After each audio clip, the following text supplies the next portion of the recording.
Hey, what's going on? My name is Avi. Thank you so much for joining me today. We're out here in Alameda, California. Absolutely gorgeous. Probably an hour out from sunset, so don't need the sunglasses anymore. Thank goodness for that. Love to make eye contact with you. It's like the most beautiful thing in the universe to be able to just connect like that. Human to human is really beautiful out here. Just got done with a good amount of work, and my brain is shifting gears from work mode to talking to you mode. Alrighty, what the hell are we doing? What are we talking about today? You ever just sang and felt like so fucking good? Dude, I got a vocal session in earlier before I started that bout of work, and man, it just felt so good. I love it. I was in a band, heavy metal band, for 4 years. I love it all. Screaming, growling, singing. It's just the best. And I was just reflecting on that. The other day. I was like, what do I love so much about this art form, about heavy metal, about vocals? And there's just so much to it. I think on just like a raw level, it's a crazy workout, man. Like when you're doing like choreography and going in on screams and growls, it's tons of diaphragmatic compression, lots of rapid, deep breathing. And you get going. Like I'll sometimes even break into a sweat. And I'm a big time athlete myself, just crossing the street right here. I'm a big time athlete myself. I love cardio, love hitting the gym, doing some resistance training, and even being in shape. Heavy metal vocals always gives me a run for my money when I really go for it. Like I'm going fucking in. So I think, just love the workout element of it. That's very basic. But also there's this element of catharsis. It's like whenever I'm going through something hard in my life, I know that I can just get it out when I'm doing vocals. And every single modality of vocals, whether it's singing, growling, screaming, whatever you're doing, every single one of those modalities has a different signature in terms of like expression and how that manifests in your body and how it releases emotions in your body, hence the word catharsis, right? When I am catharting, if you will, if that's even a word, when I'm just expelling that stuff via singing, it feels differently than screaming, which feels different than growling, which feels different than Tibetan throat singing, right? Every single modality of vocal expression has a different signature in the body, makes you feel differently. And I think this is especially important I think this would be a good time to draw attention to something that's just cultural background noise for us. It's like the city that never sleeps, the noise we never really think about, which is that from the time, if you grew up in the United States, or really not even just the United States, I would imagine this is true in many parts of the world, but I'll just speak to the United States because that's where I grew up, West Coast, California. When you're in school growing up, you're taught like pretty much from very early age, like preschool, kindergarten onward, that you got to use inside voices. And when you're with a group, you got to be mindful of how loud you are and to not overpower other people, to be mindful of how much space you take up, both physically and vocally, right? And of course, this is a good thing inherently. It's essential for maintaining order and productive communication and coordination in society, right? If everyone was just inconsiderate of everyone else, we wouldn't really be able to communicate that effectively. We wouldn't be able to get things done. We wouldn't be able to talk in a respectful fashion. I mean, we just would not literally be able to have democracy. So I want to make it very clear that I am not criticizing the need for this. Like, we do need, as little kids, because little kids are fucking crazy, I know, because I got nieces and nephews. Little kids are fucking crazy. We do have to teach them to be behaved. That said, there has to be balance to this. There has to be an outlet where you don't have to be behaved and civil and contained and chivalrous all the time, right? Like, there has to be like, get that shit out, right? Get that shit out, because when someone's always telling you, be quiet, be quiet, be quiet, stay inside, like, be in your lane, the whole thing, when you're always being contained and constrained and restricted, that's not natural. It's not natural for any being. It's definitely not natural for human beings. We need safe, encouraging places to emote, to express, to let out those emotions that manifest and accrue in the body throughout the day, throughout a lifetime, right? And so all this to say, like, balance is very, very necessary, right? We have to be able to coordinate with other human beings in a respectful and productive fashion, hence the need for the inside voices. But if that's all you live by, which most people do, right? Most people don't, especially once they're adults. Most adults don't really even have hobbies.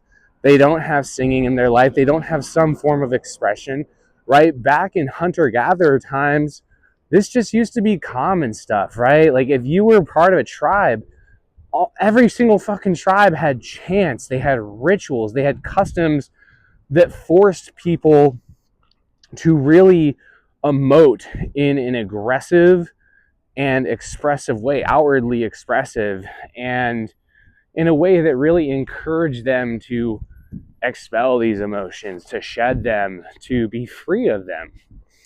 And yeah, that was just an essential part of human life. Now, of course, along the way with civilization and westernization and socialization, etc., I think we've gotten too far out of balance in the other direction, where we're too contained all the fucking time.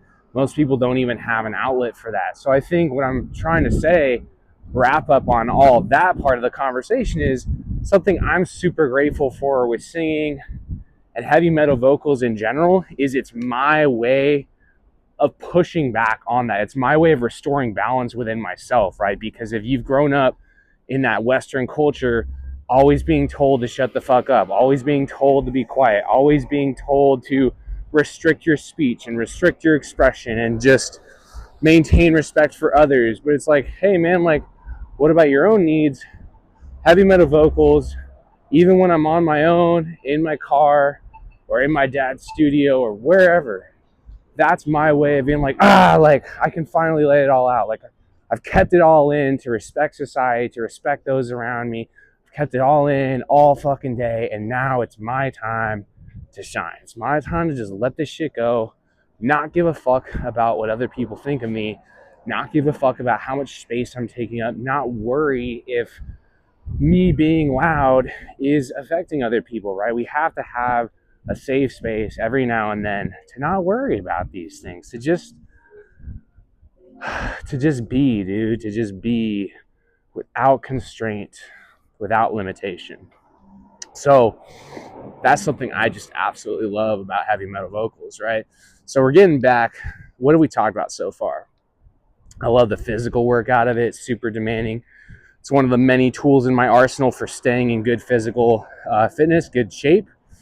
And we've talked about the inside voices thing, restoring balance there, just getting healthy flow, regular flows of emotional expression so that shit doesn't just pile up like waste within the body, right? I really do believe that if you are not finding safe and encouraging spaces to regularly emote, that those emotions will manifest and accrue in the body in a very unhealthy way. They literally accrue like toxins, like waste, like poop, like shit. And that fucking sucks, right? So, all right, so we've got those ones going.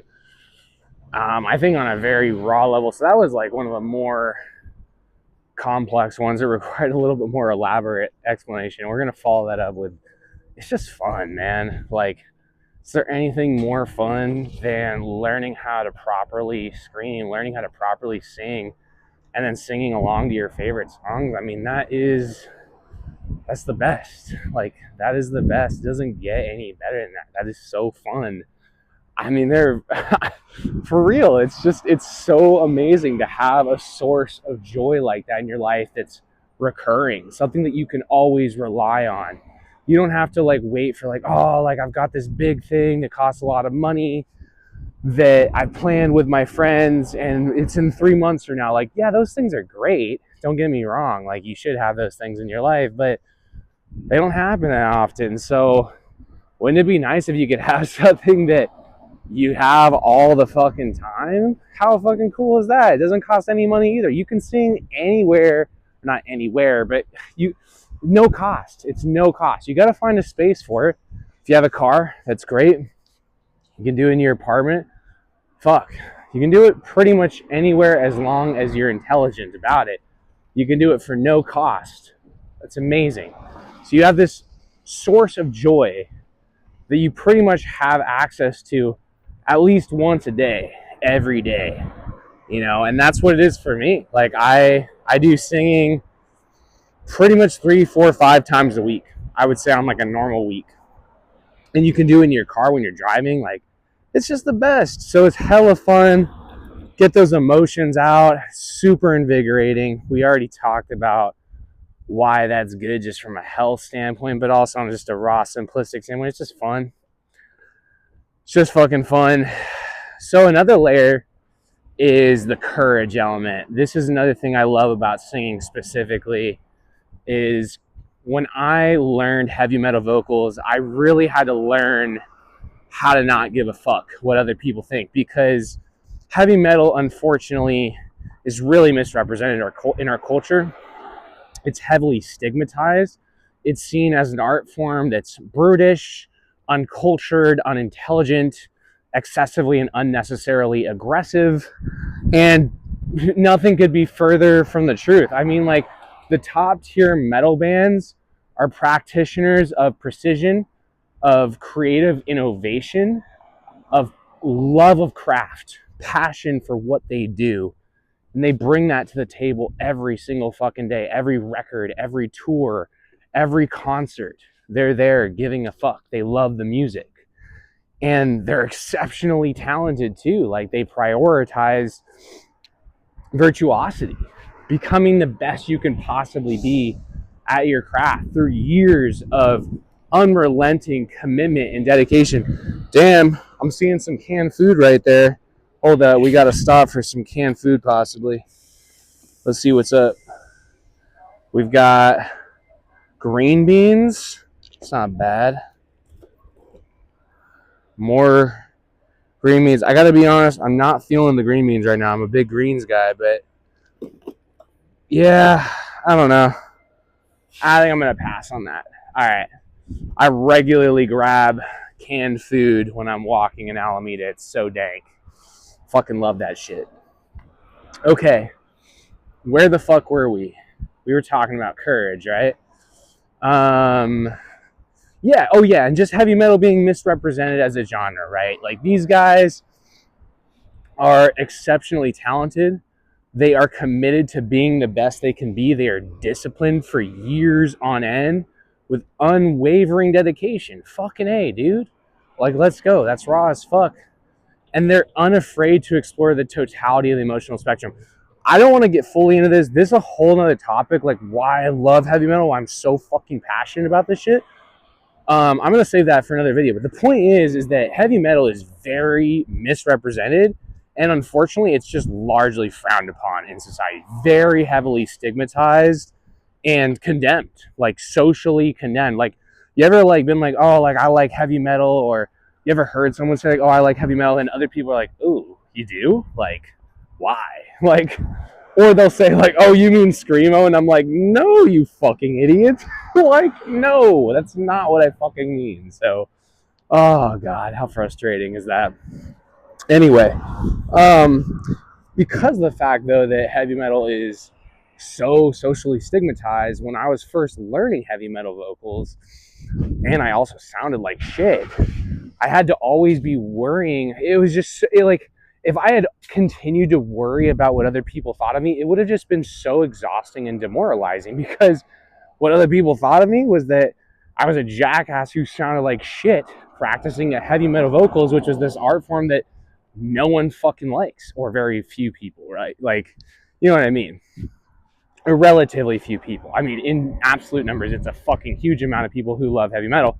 But compared to the general population, right, it's a pretty low percentage. So yeah, I just learned very quickly, like, I have two choices. Like, I can either continue to give a fuck about what other people think of me, and I'm going to be just overwhelmed with anxiety, perpetual anxiety, or I can just say, you know what? This is who I am. I love this art form. I'm passionate about this. And even though I sound like shit, I'm determined to learn. I'm going to continue to examine where I'm at in the process, where I'm falling short, where I can improve, being honest with myself about that, and then constructing a game plan to get better at what I do and just put in that effort every fucking day. And sure enough, I did that for years. And that often meant practicing in some pretty odd areas, man. Like back in the day, I went through periods where I didn't have a fucking car. And what I would do is I would just practice in the dorm bathroom. Would literally fucking practice in the dorm bathroom. And I got some fucking weird looks, man. That was when I was in college. I got some weird looks. I got some people that were freaked out. Hell yeah, I would have been freaked out too. But you know what? I was just like, I gotta fucking do what I gotta do. And keep in mind, that was for a short time period. That was just when my car was in the shop this one time for an extended period. Once I got my car back, believe me, I was practicing in the car. But in the meantime, though, it's like you do what you fucking gotta do, man. If you're passionate about something, you do what you gotta do. So in that process, though, of practicing in the dorm bathroom, man, I got so many fucking weird looks that at a certain point, I was just like, you know what? I don't care. It's just like people are gonna make fun of you. People are gonna make looks behind your back. People are gonna say all sorts of shit, and you just gotta not care.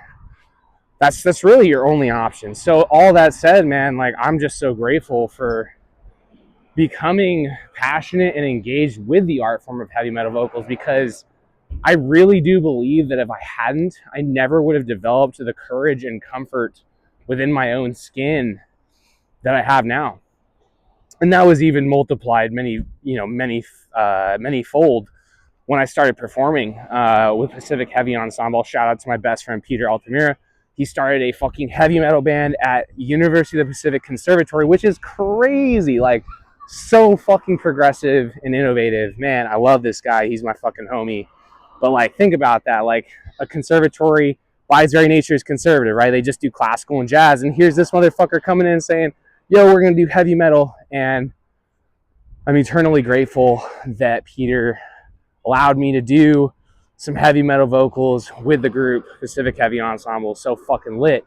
And that process of performing, also, like, going up there on stage and growling and screaming, especially when I wasn't as talented at the art form as I am now. And believe me, I'm still not all that great, but back then I really wasn't. And that was scary, man, to just go up there on stage and be like, man, I don't know what I'm doing, but I'm passionate about it. I don't fucking care. I'm going to give it my best shot.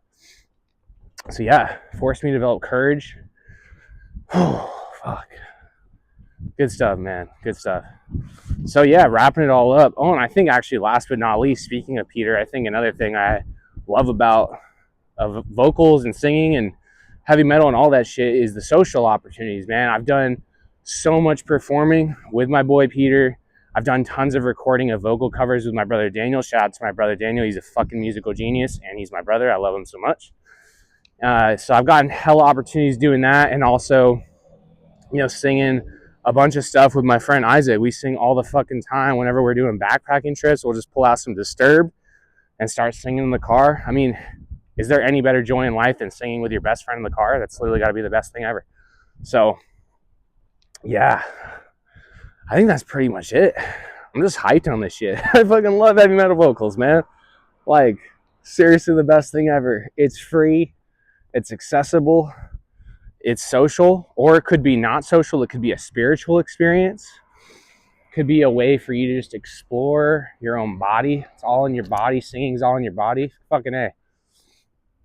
And on top of all of that, you get the opportunity to develop and practice courage, which is a very important virtue. Yeah. And you just get a safe place that you know is reliable, right? You could, it's what I mean is, like, it's a place where you can reliably and surely go, where your emotions are going to be free to be expressed however the fuck you want to do it. That is so comforting. That is so reassuring to know there's somewhere that you can go. Always, always. There's somewhere you can go to flow, to be yourself. Because there's so many times when we're going through our lives where we don't feel like we have a place for that, outwardly in society. But if you have a place to come back to on your own where you can sing, you're going to be all right, man. You can let that stuff out. You can flow. You can reflect on it. You can process through it. You can work through it. You can endure. So much of how I've gotten through my dad's death is through singing, connecting through music. And as painful as it is, I let that pain flow through the fucking music, man. You just don't want that pain to get stuck in you. You want it to flow through you. Just keep moving. Just keep moving. Yeah, just keep moving. That's what life's about, man. Can't get stuck looking in the past. Can't be too amped up in the future either. Just gotta know where you're going, but be where you're at. That's what my dad's trumpet teacher used to tell him. And then my dad told me, and I'm like, it's the best life advice ever. Know where you're going, but be where you're at. Fuck. So anyway, that's what I love about vocals. If you like this video, please feel free to give it a like and subscribe to the channel. Got more content coming every fucking day. Super hyped to be connecting with you. And I'm actually all the way home at my apartment building, so I am now going to be signing off. Peace.